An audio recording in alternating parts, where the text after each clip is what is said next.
Hi class, this video is going to run through how to do exercise 10.1 of the Macmillan textbook, which is all about how we do some basic closing entries to close revenue, expense accounts, how we record these transfers to our capital account, and also what our general ledger, P&L summary account, and capital account would look like.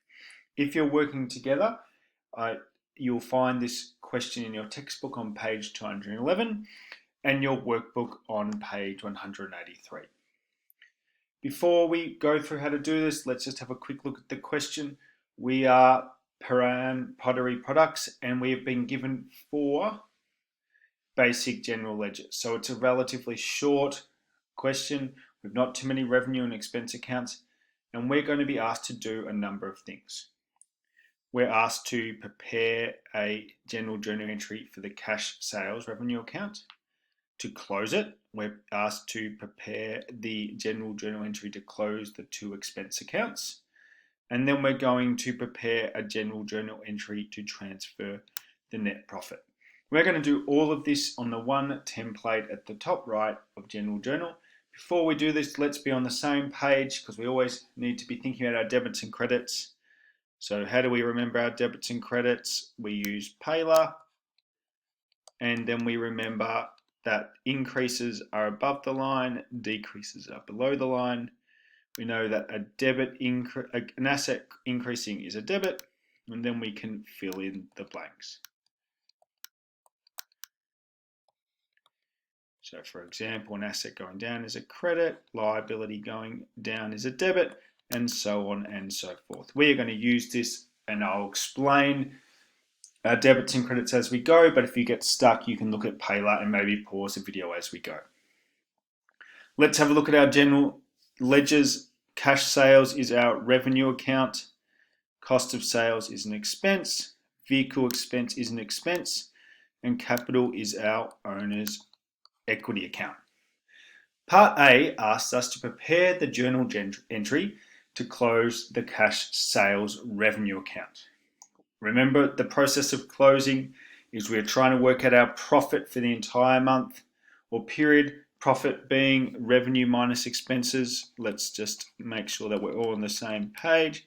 Profit equals revenue minus expenses. And we need an account, and we have a temporary account called profit and loss summary account, which is our scorecard to work out our profit, work out our revenue and expenses. But to do this, we need to close all the revenue and expense accounts because we want them to go back to 0. Because the next period, we're going to start again of our scorecard, working out what is our revenue, what is our expenses, and ultimately what is our profit.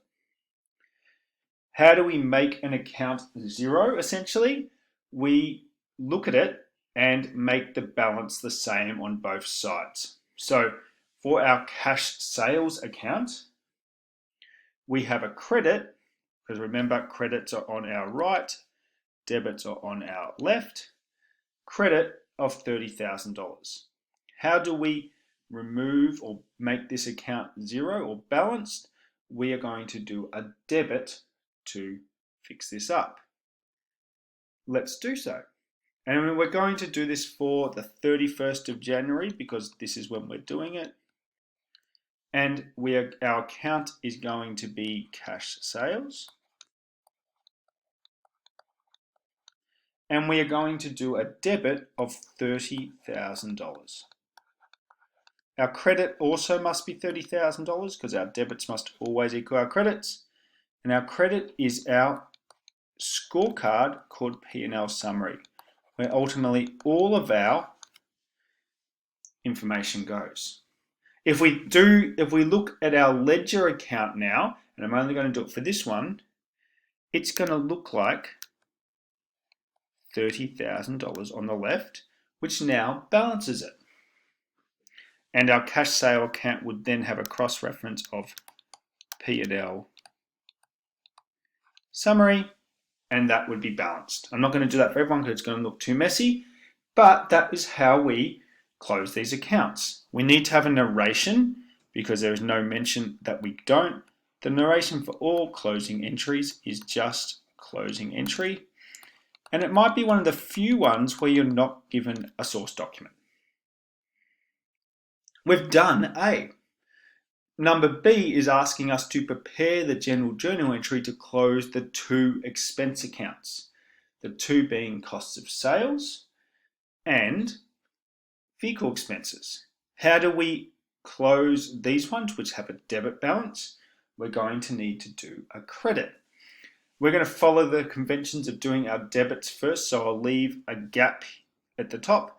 But to balance our cost of sales, we're going to do a credit of 16,200. And our vehicles is going to be 2,800. Adding these up, it is $19,000. And then we're going to put the correct details. The cost of sales is being credited of 16,200 to make it 0 to close it. Our vehicle expenses are 2,800.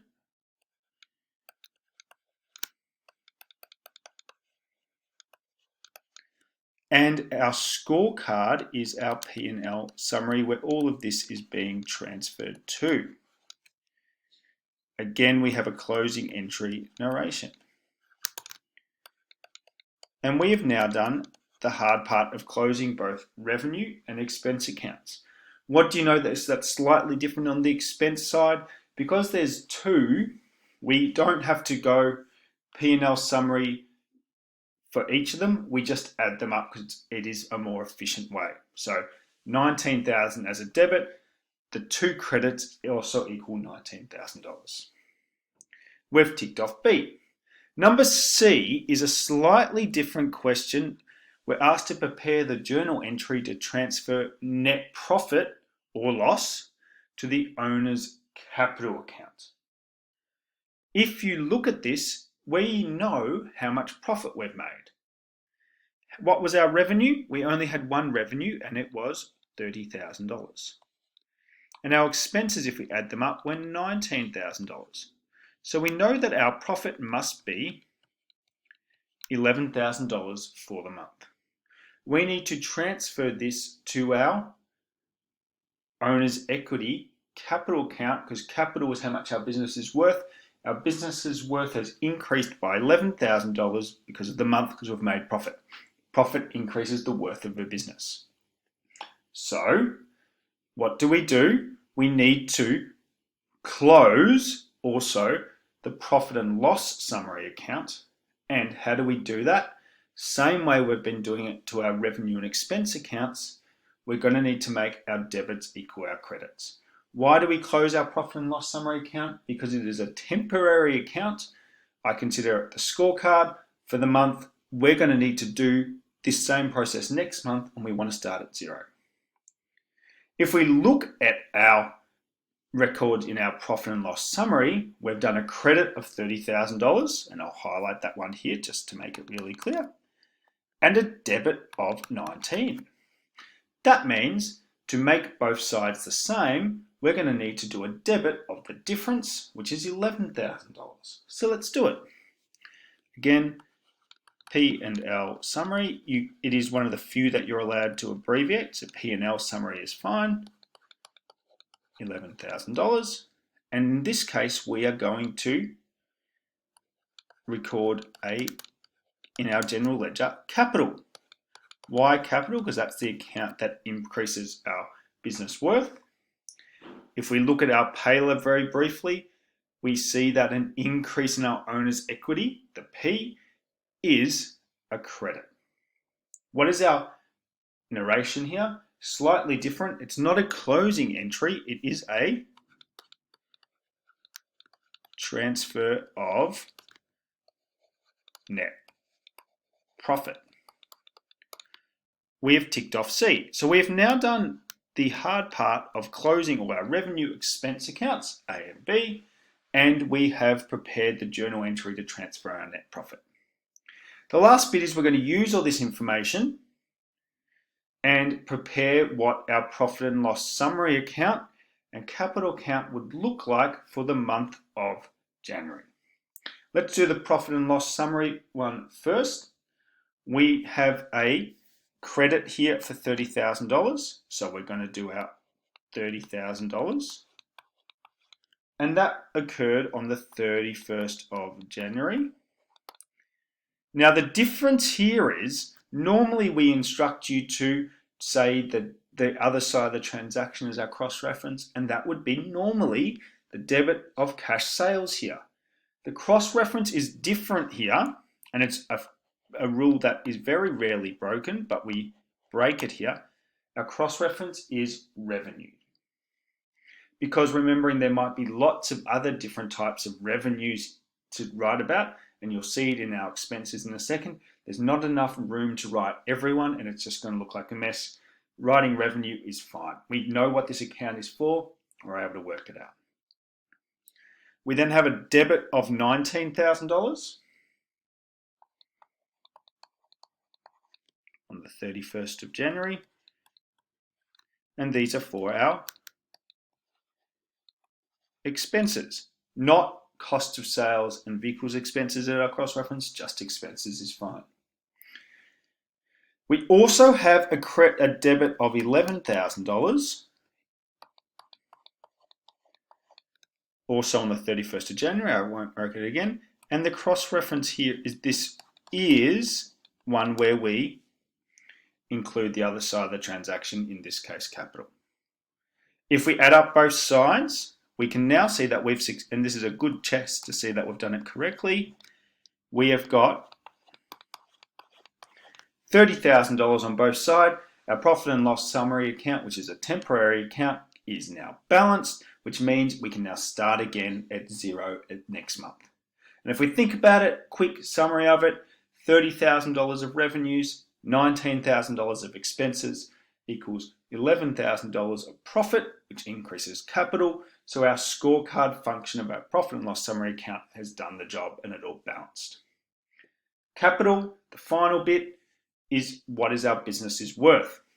This is where we need to recognize that there is an opening balance. Capital being known as equity account, so increases are on the credit side. So we have a opening balance on 1 January. Remembering the cross-reference for balances is balance, $40,000.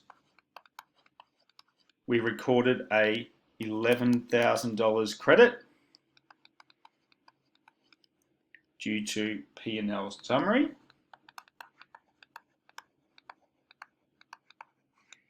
On the 31st of January.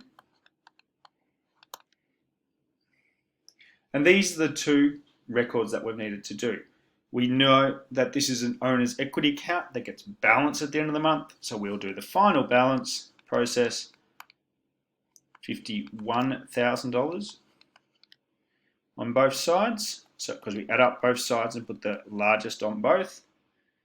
We now need to make sure that our left-hand side, our debit in this case, equals $51,000 because we've said that it should.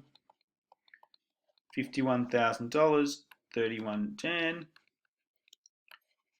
balance, and then we bring this down to the next month, starting opening balance, the 1st of February, balance is $51,000. What does this mean? Our business is now worth $51,000 because we started at 40 and we made $11,000 of profit.